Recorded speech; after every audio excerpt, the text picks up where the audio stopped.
বাংলাদেশি সন্দেহে আটক, এরপরে হোল্ডিং সেন্টার থেকে বাংলাদেশে জোর করে পাঠিয়ে দেওয়ার দাবি।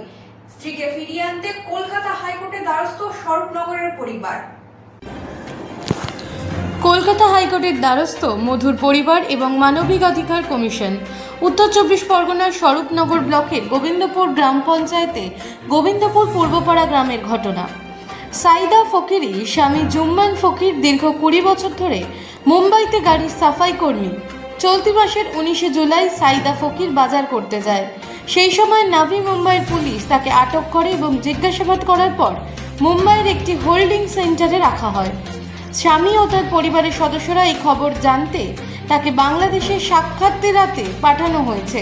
পরে 23 তারিখে মানবাধিকার কমিশন তার উপযুক্ত নথিপত্র যাচাই করে দেখেন প্যান কার্ড, আধার কার্ড, ভোটার কার্ড একাধিক উপযুক্ত নথিপত্র দিয়ে কলকাতা হাইকোর্টের দ্বারস্থ হন। তার মধ্যে জানতে পারা যায় মুম্বাই পুলিশ আসাম সীমান্ত দিয়ে তাকে বাংলাদেশের সাতক্ষীরা পাঠিয়ে দিয়েছে। তিনি এখন একটি গ্রামে রয়েছেন। ইতিমধ্যে তার স্বামী পরিবারের অন্যান্য সদস্যরা তারা বলছেন তিনি ভারতের বাসিন্দা, এখানকার গৃহবধূ।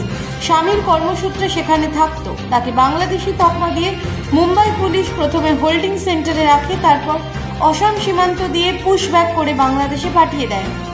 এই রীতিমতো সোচ্চার হয়েছে সাইদা ফকিরের পরিবার। তারা চাইছেন সম্পূর্ণ অগণতান্ত্রিক পদ্ধতিতে তিনি এখানকার বাসিন্দা হওয়া সত্ত্বেও তার নথিপত্র না দেখে বাংলাদেশি সন্দেহে তাকে সীমান্ত পেরিয়ে পুশব্যাক করা হলো কি করে। মুম্বাই পুলিশ তারা এই নিয়ে মহামান্য কলকাতা আদালতের দ্বারস্থ হয়েছেন, যাতে স্ত্রীকে ফিরে আদালত থেকে শুরু করে একাধিক প্রশাসনিক দপ্তরে উপযুক্ত নথিপত্র নিয়ে হাজির হয়েছেন। সাইদা ফকিরের ছেলে সাইনা ফকির ও বৌমা রূপালী কারিগর বলেন, দীর্ঘ 20 বছর ধরে মুম্বাইতে রয়েছেন। আমাদের মা তাকে বাংলাদেশি তকমা দিয়ে প্রথমে হোল্ডিং সেন্টারে রাখা হয়, তারপরে বাংলাদেশে পাঠিয়ে দেয়। আমার মাকে ফেরত চাই, দ্রুত প্রশাসন ব্যবস্থা করুন। ইতিমধ্যে প্রশাসনিক একাধিক দপ্তরে লিখিত অভিযোগ দায়ের করেছে তার পরিবার। Bureau report, রাতদিন news network. ছোট শাহিদা ফকির আমার ছোট শাশুড়ি হয়। গত 19 তারিখে মুম্বাই পুলিশ, উনি গত 20 বছর ধরে ওখানে কাজ করে।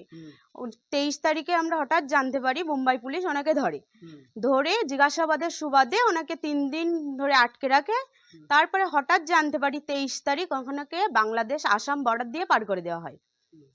সেখান থেকে আমাদের সাথে কোনো যোগাযোগ নেই। আমরা ভারত সরকারের কাছে একটাই আবেদন করছি, যাতে খুব শীঘ্রই আমাদের কাছে তাকে ফিরিয়ে দেওয়া হয়। কি নাম আপনার? আমার নাম রূপালী কারিগর। এই জায়গাটার নাম? এই জায়গাটার নাম গোবিন্দপুর পূর্বপাড়া। এই জায়গাটার নাম গোবিন্দপুর পূর্বপাড়া। সোজা ওই টাকাতে হয় না। এই যে বাড়িতে তুমি থাকো, তোমার বাবা মা কোথায় থাকে? মুম্বাইতে থাকে।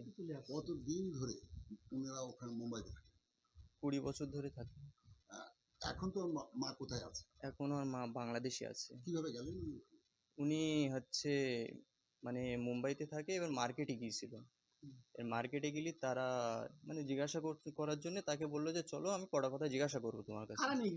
পুলিশ এমনি গিয়ে তাকে 2-3 দিন ধরে আটকে রাখার পরে একদিন করে শোনা গেল যে সে বাংলাদেশে চলে গিয়েছে, পাঠিয়ে দেওয়া হয়েছে। এবার তার জন্য তো কিছু মানে আমাদের সাথে বলাও হয়নি যে সে মানে ডকুমেন্টস সব কিছু দেওয়া ছিল, দেওয়ার পরও তাকে এভাবে কেন নিয়ে গেল। কোন বর্ডার দিয়ে দিয়েছে কিছু শুনি? শুনলাম আসাম বর্ডার থেকে মানে পার করে দেওয়া হয়েছে।